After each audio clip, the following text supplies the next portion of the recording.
Namo Shakyamuni Buddha. Welcome everyone to Saturday Sunday service. Before we do get started, please join me in invoking our teacher's name 3 times. Namo Shakyamuni Buddha. Namo Shakyamuni Buddha. Namo Shakyamuni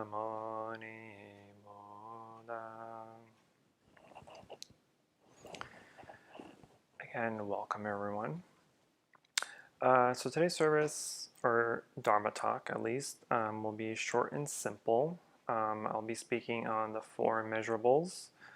I'll do it in 2 parts. The first part today, I'll explain the 4 immeasurables, and then next week I'll explain for part 2 on meditating on the 4 immeasurables. So the 4 immeasurables, or the Brahma Viharas in Sanskrit, is a pretty strong and heavy teaching in Buddhism. It's very important, something that is essential to all other teachings. It's the foundation of a Buddhist in general, or of a nice person in general. And the 4 immeasurables are loving kindness, compassion, joy or appreciative joy, and equanimity. And these are functions that we typically do in our normal lives anyway, but in Buddhist practice, we extend that out to more people, to more beings, and then we kind of develop them to become immeasurable, which just means expansive and the ability to practice it on all other sentient beings.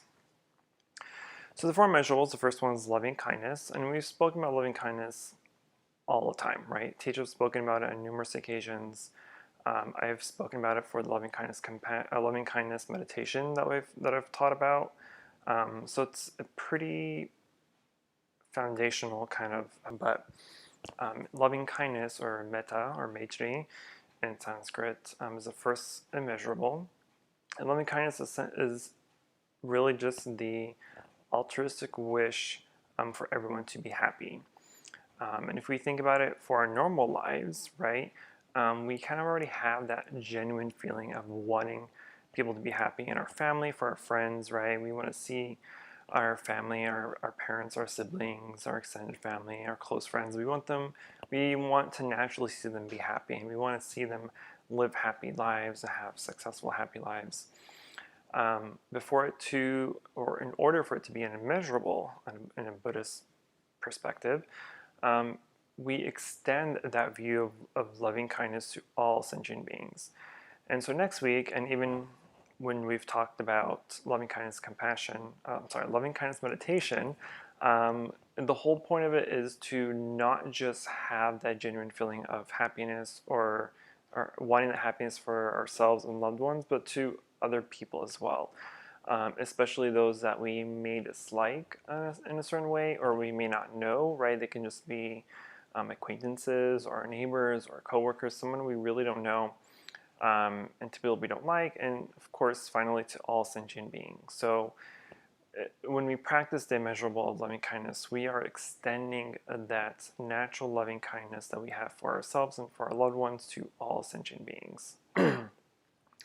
And loving kindness here for the 4 immeasurable counters ill will, right?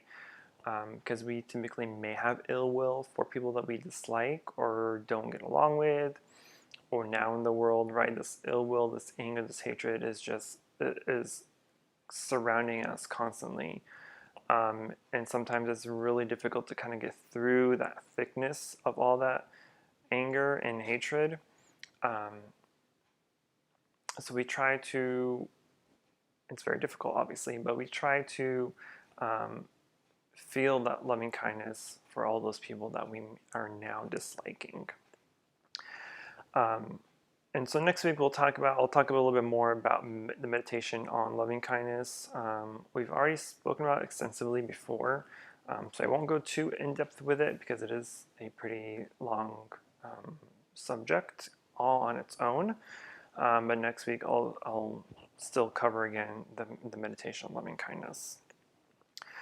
The second immeasurable is compassion, or karuna in Sanskrit. And compassion, another thing we've always seen and heard and hopefully practice, right?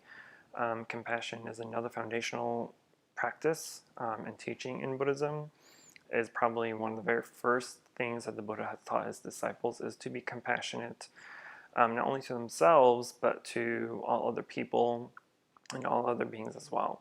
So compassion here, which counters cruelty, is wanting is the wish for all sentient beings to be free from suffering. So, like with the loving kindness meditation, because part of that is stating, I wish to be free from suffering, and I wish to be happy or compassionate, and you're extending that to everyone else. But here it's specifically being compassionate to all sentient beings and to ourselves, of course. And again, for all the measurables, these are things we practice in our everyday life, right? We do it in some way, shape, or form to our family and friends. So it's something that we do, right? But we're just trying to extend it to everybody else. So for compassion here, and again, we need a lot of compassion in our world, but it is wanting to help other people and help them rid their suffering.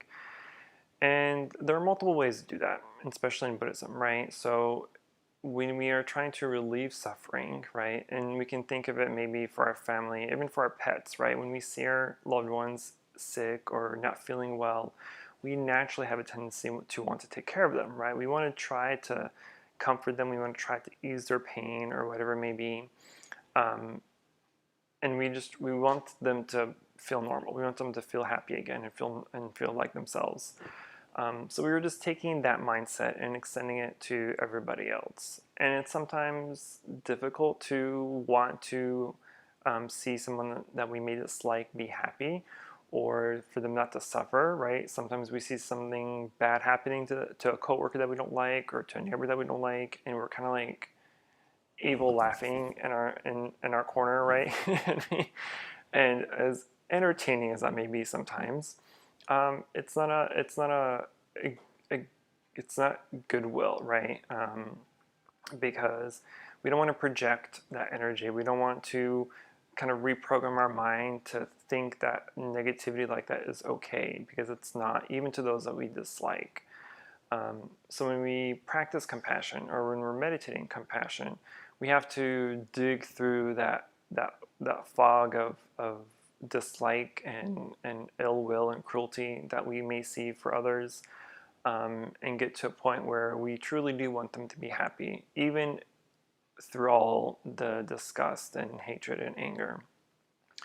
And all these immeasurables, right? Even though they're things we typically do for the ones that we love, right? Um, it it does still require practice, because if we are only concerned about people we like and our loved ones, then we automatically, in a way, kind of just forget about everybody else. And so when we're practicing the four immeasurables or meditating on them, it kind of helps us remind us that it's not only our loved ones and family and friends that need help, that deserve to be loved and deserve to be free from suffering, but it's everybody else as well. So we work that, so when we see someone in pain or we see someone that needs help, it's kind of a habitual thing that we automatically just want to go and help them, right? We don't have to think about it. We don't have to think about or try to see who they are, if someone we like or we don't like. It's just kind of a habit to want to help, right? And that's the whole practice as a bodhisattva or as bodhisattva aspirants, is genuinely helping people without really thinking about it, or really thinking of getting a return, right? You're not getting paid for it or praised for it or anything like that. So it's just a natural habit that we want to try to develop within ourselves. And the third immeasurable, appreciative joy, or joy sometimes on its own, mudita in Sanskrit. So appreciative joy is probably the second hardest immeasurable to actually practice outside of the fourth immeasurable, equanimity. But appreciative joy counters the jealousy because, which is a huge thing for a lot of people. Sometimes we're jealous unknowingly, especially in circumstances of work or in social gatherings or social circles. But a true appreciative joy is the true happiness we get from seeing other people be happy or have something good happen to them, right? And again, in our everyday life, we can feel this or see this for our family and friends, right? So if we have a sibling graduating or getting married, or if it's somebody's, our friend or whatever got promoted or something, right? We naturally want to congratulate them.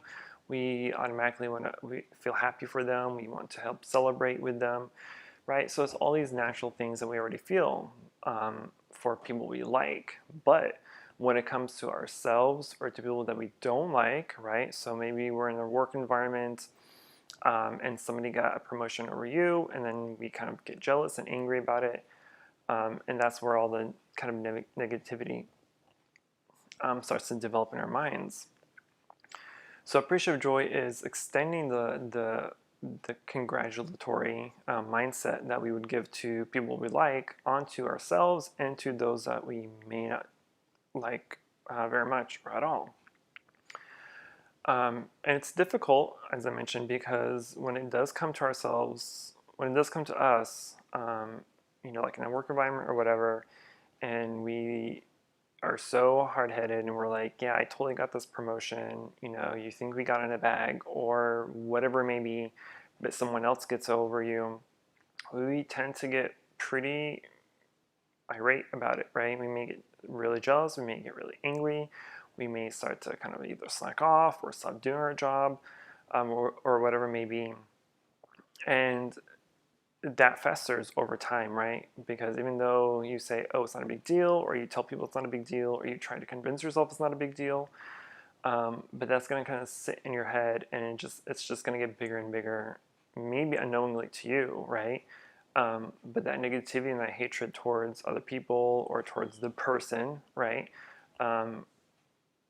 starts growing, and it starts creating this, this negativity and this void in your mind, and we definitely want to try to avoid that.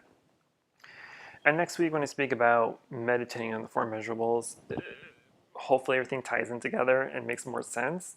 But essentially, through all these practices, as I've said, it's just trying to take these natural tendencies that we have for our loved ones and for our family and friends, and then just extend them out, right?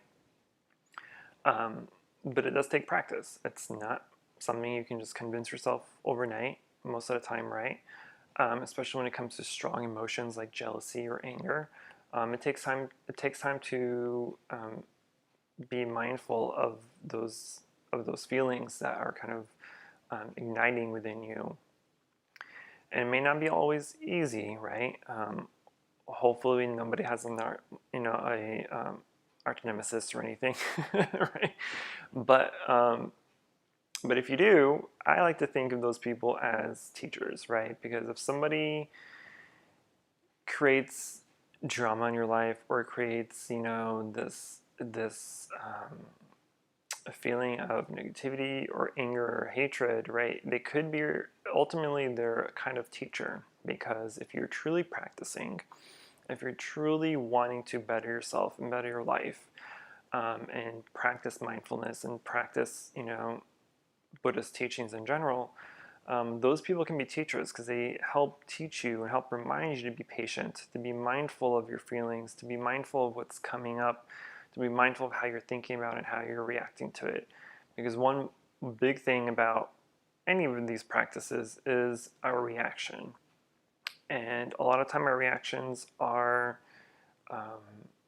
immediate, where we are not being mindful of what's going on, we're not being mindful of what we're saying or doing, and we're not being mindful of the consequences that we may be creating because we're not thinking through it first, right? Which brings us to our fourth and final immeasurable, which is equanimity or upeksha. which counters clinging and aversion. So equanimity is probably the first hardest. Equanimity and appreciative joy are probably the hardest two of the measurables to practice, um, because they mainly focus on things that ignites some negative feelings or thoughts within us. But equanimity in general is just the attitude regarding all sentient beings as equal, regardless of their relationship to us, right? And this is difficult.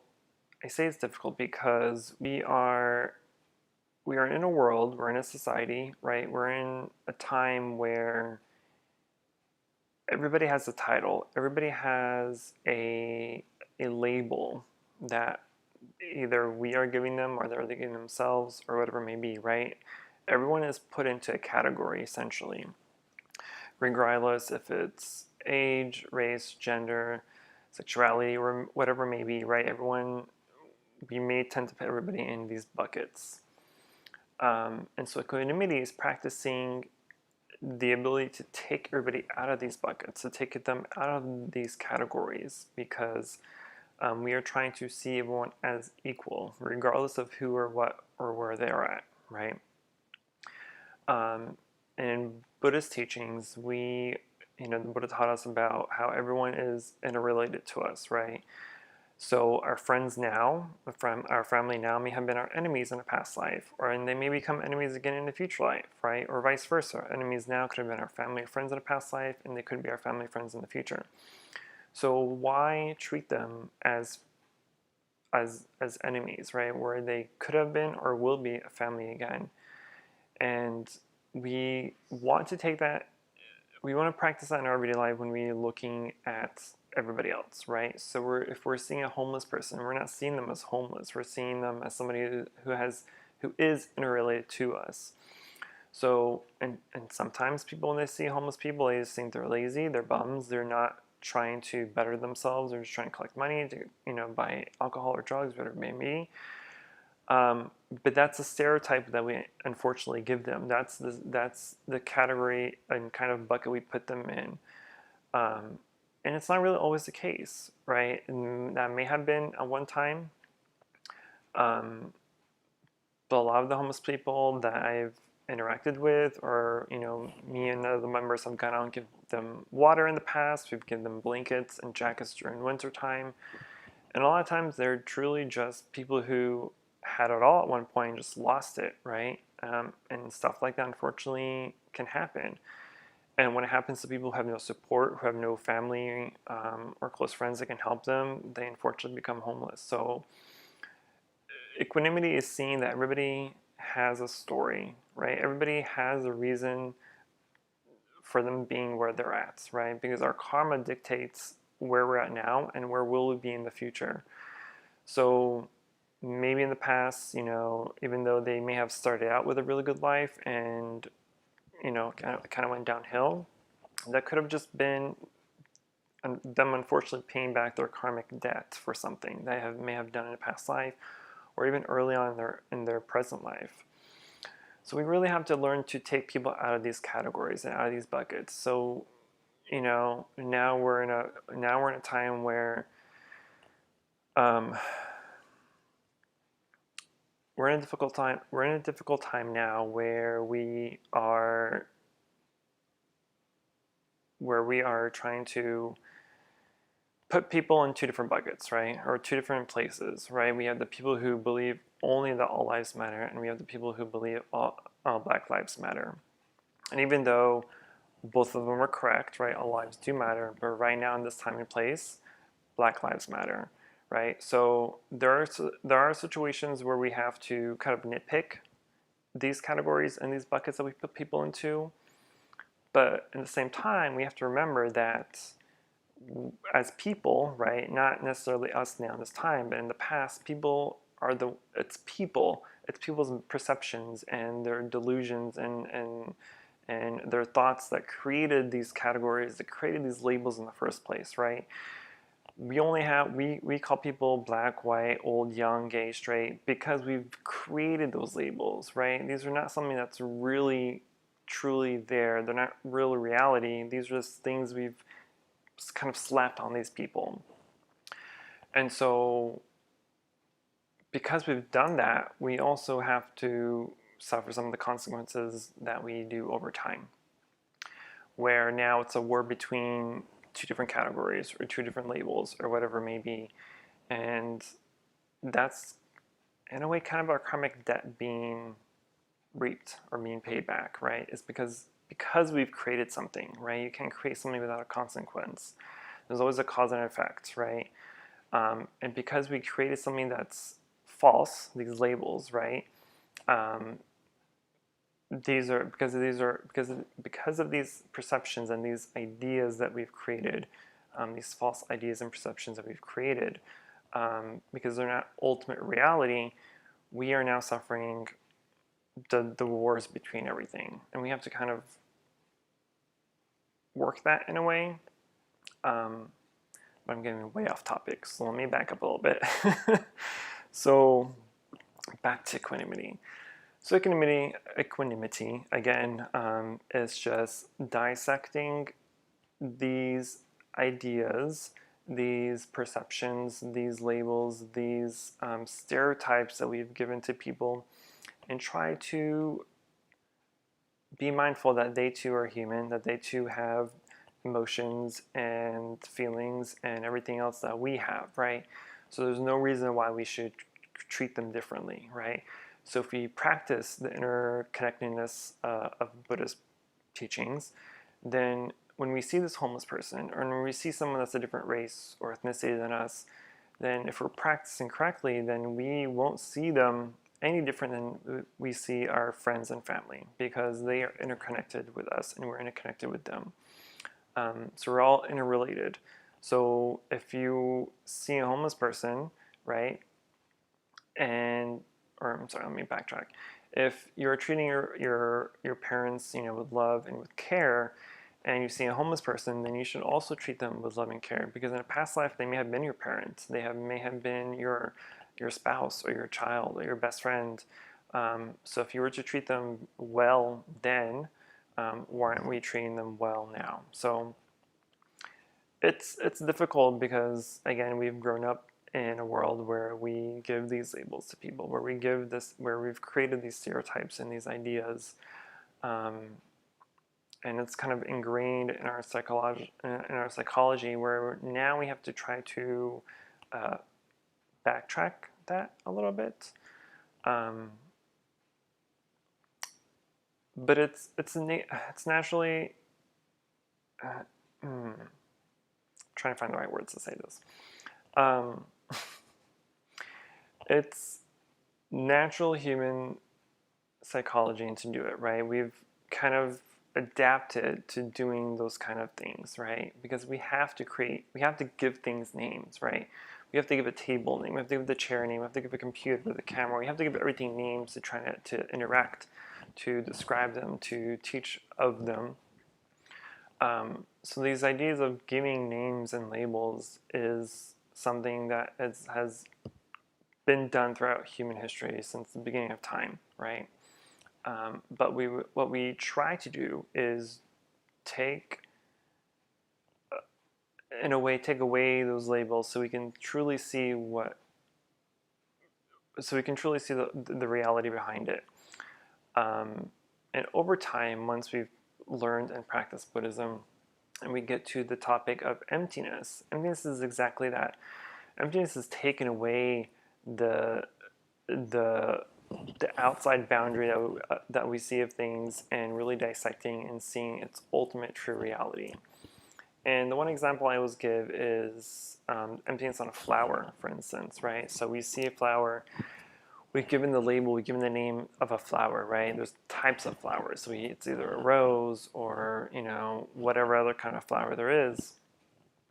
So when we practice emptiness on the flower, we have to try to essentially dissect it to see its true nature. So a flower is a flower because of what?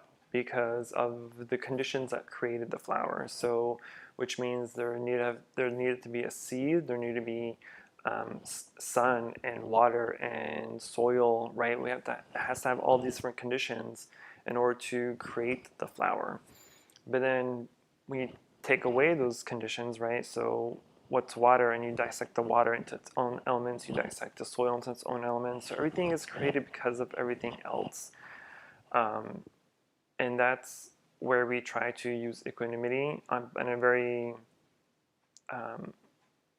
easier superficial level, right? We have to dissect it to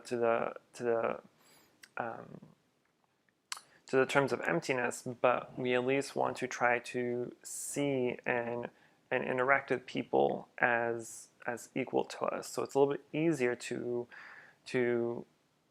kind of put ourselves in their situations, right? Because as I mentioned earlier, with homeless people, everybody has a story. Everyone has a background. There's a reason why they're in the circumstance that they are.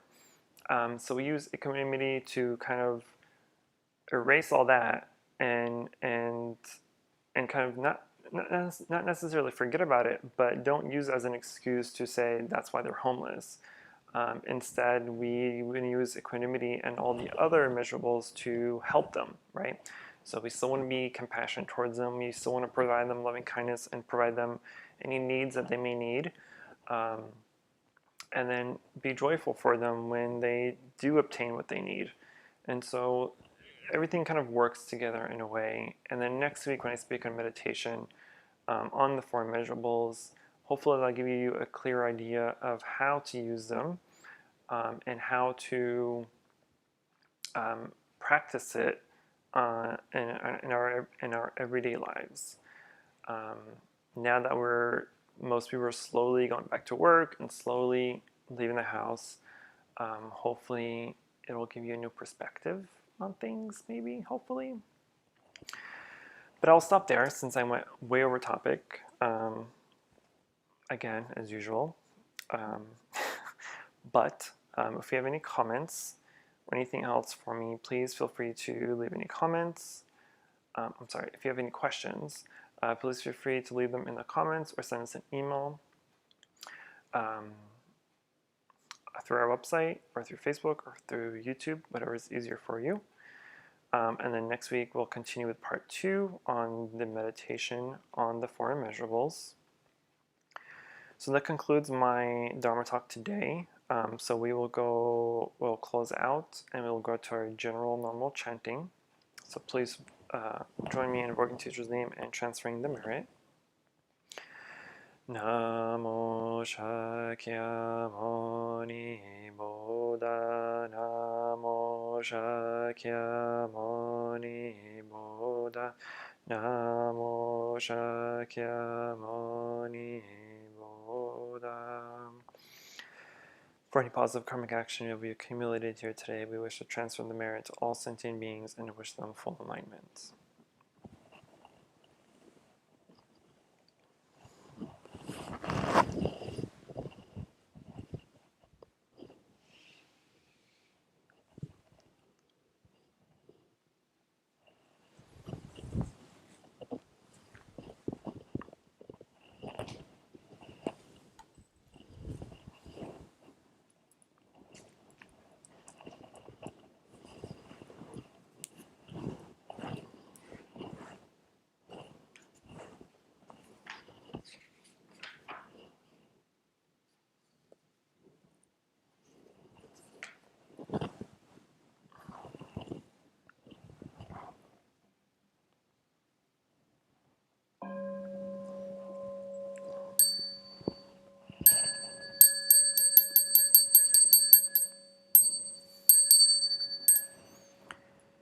Body, speech, and mind in perfect oneness, I send my heart along with the sound of the bell. May the hearers awake from forgetfulness and transcend all anxiety and sorrow.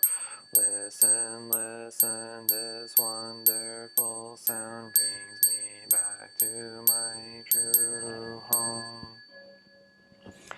In gratitude we offer this incense to all Buddhas and Bodhisattvas throughout space and time. May it be fragrant as earth, reflecting our careful efforts, our wholehearted mindfulness, the fruit of understanding slowly ripening. May we and all beings, companions of Buddhas and Bodhisattvas, may we awaken from forgetfulness, realize our true home.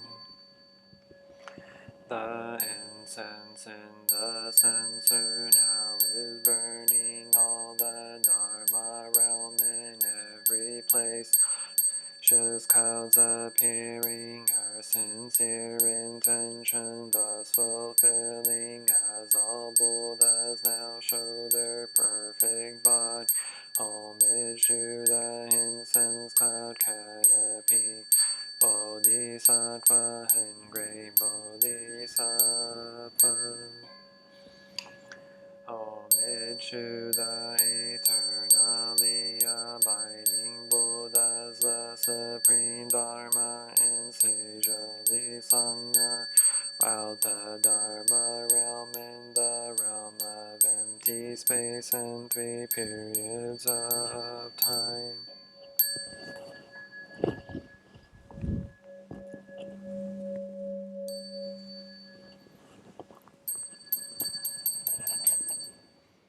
Homage to the fundamental teacher Shakyamuni Buddha, Treya honored future Buddha, Manjushri great wisdom Bodhisattva, universal great conduct Bodhisattva, all Dharma guarding Deva Bodhisattva.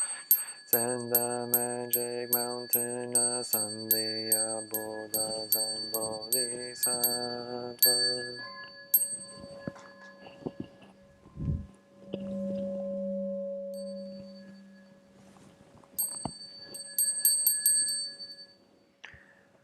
Homage to Amitabha Buddha in the land of ultimate bliss, Avalokiteshvara, great compassion Bodhisattva, great strength Bodhisattva, earth store great vow Bodhisattva, the assembly of great pure sea like Bodhisattvas.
The great compassion mantra with 1,000 hands and 1,000 eyes running runs like this.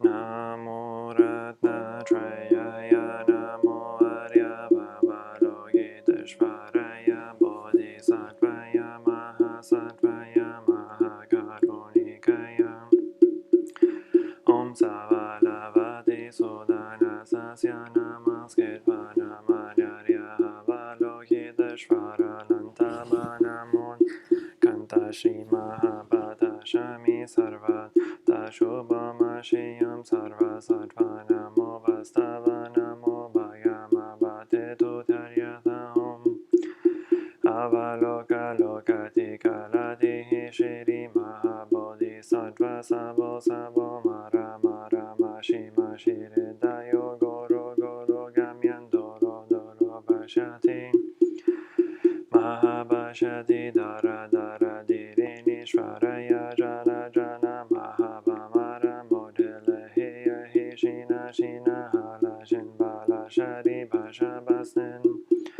Parashaya Holo Holo Braholo Holo Shri Sara Sara Siri Siri Soro Soro Bodaya Bodaya Bodaya Bodaya Maitreya Nara Kansa Drishani Navaya Mani Swaha Siddhaya Swaha Maha Siddhaya Swaha Siddhaya Yeshwaraya Swaha Nila Kanti Swaha Pranila Swaha Shisema Hokaya Swaha Sarva Maha Hasaya Swaha Chakra Hasaya Swaha Padma Keshaya Swaha Kantem Pantaraya Swaha Moho Dishankaraya Swaha Namo Ratnashayaya Namo Aryavalo Shvaraya Swaha Om Sedyanto Madrapadaya Swaha.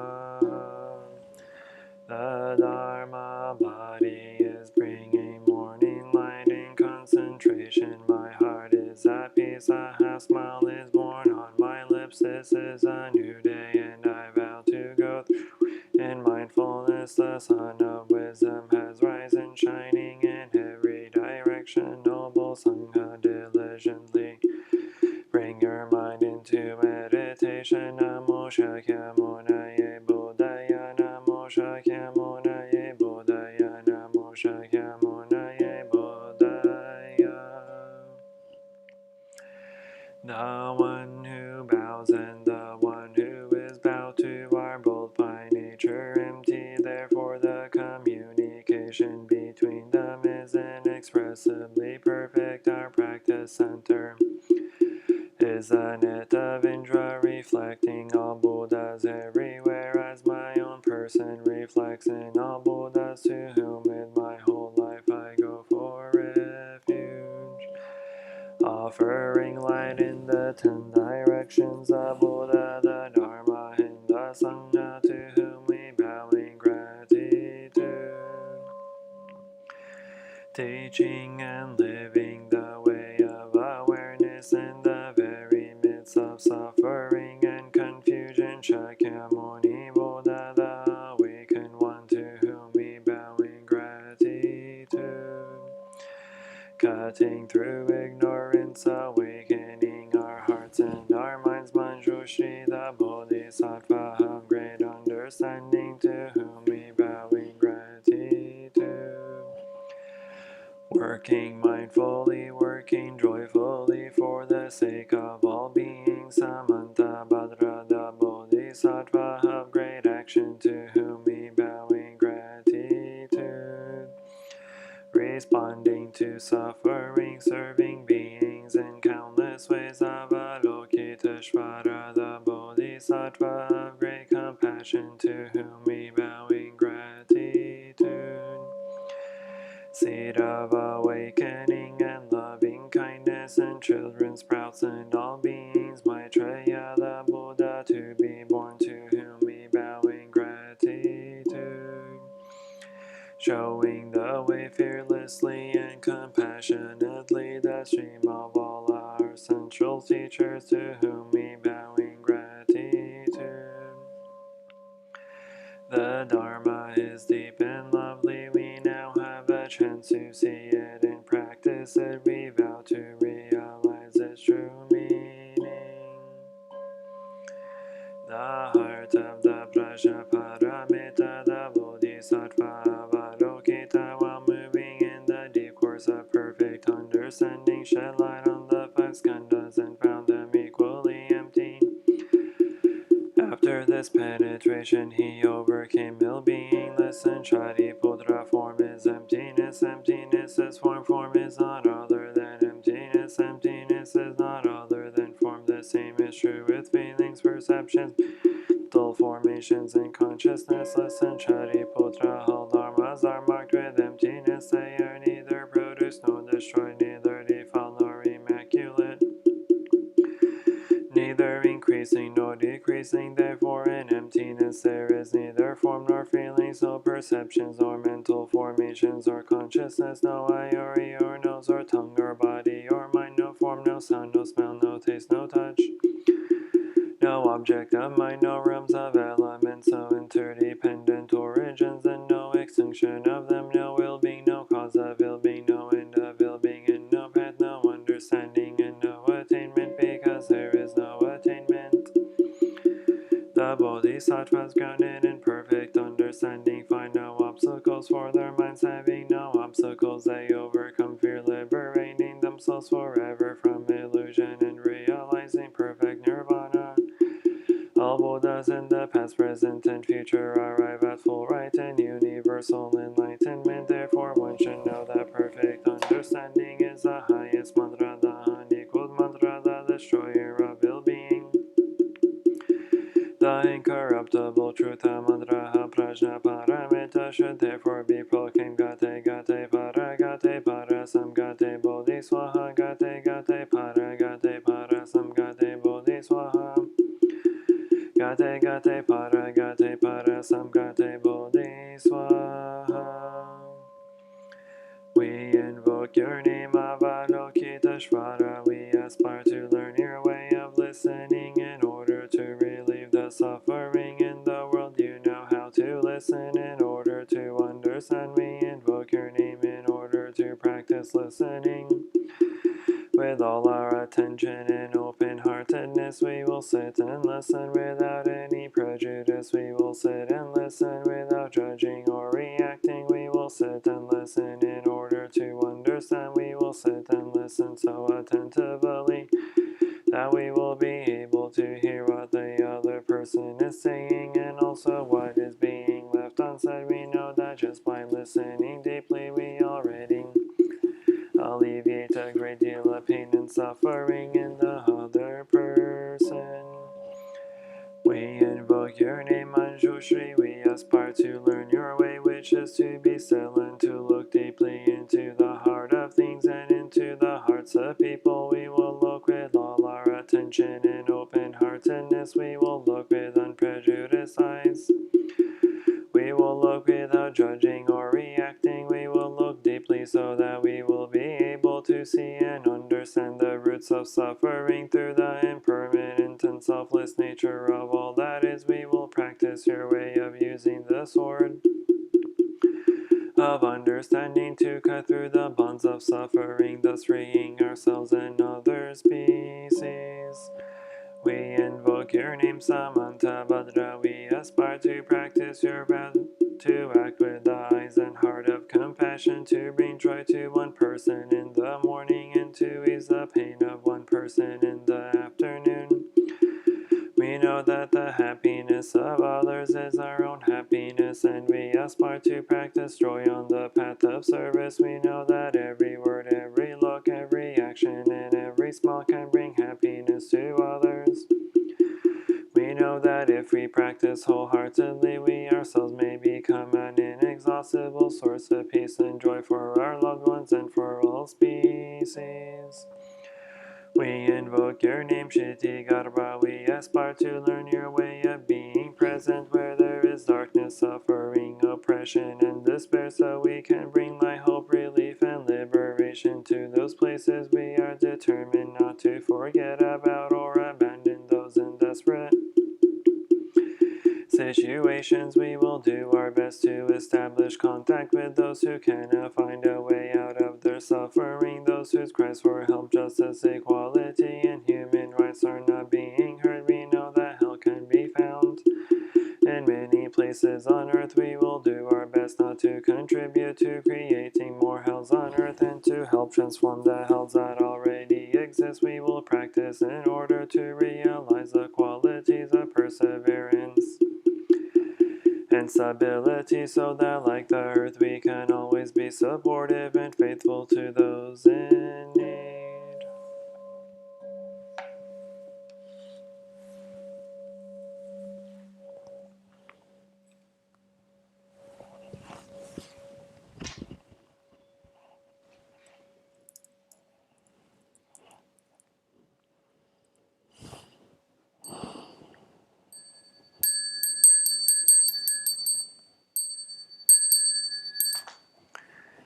I take refuge in the Buddha, the one who shows me the way in this life. I take refuge in the Dharma, the way of understanding and of love. I take refuge in the Sangha, the community that lives in harmony and awareness.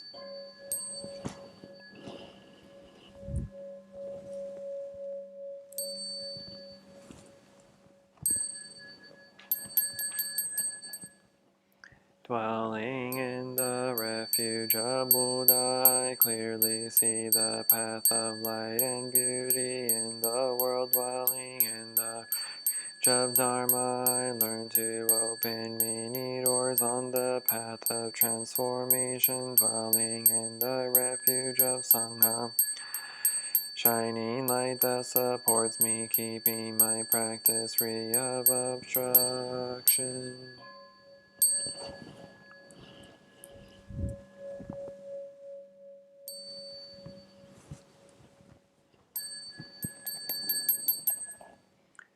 Taking refuge in the Buddha, in myself I aspire to help all people recognize their own awakened nature, realizing the mind of love. Taking refuge in the Dharma, in myself I aspire to help all people fully master the ways of practice and walk together on the path of liberation. Taking refuge in the Sangha, in myself I aspire to help all people, fourfold communities, to embrace all beings and support their transformation.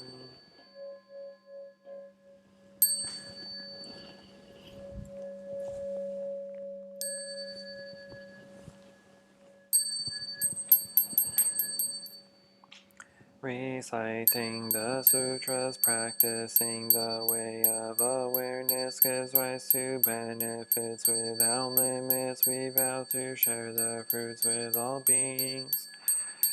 We vow to offer tribute to parents, teachers, friends, and numerous beings who give guidance and support along the path.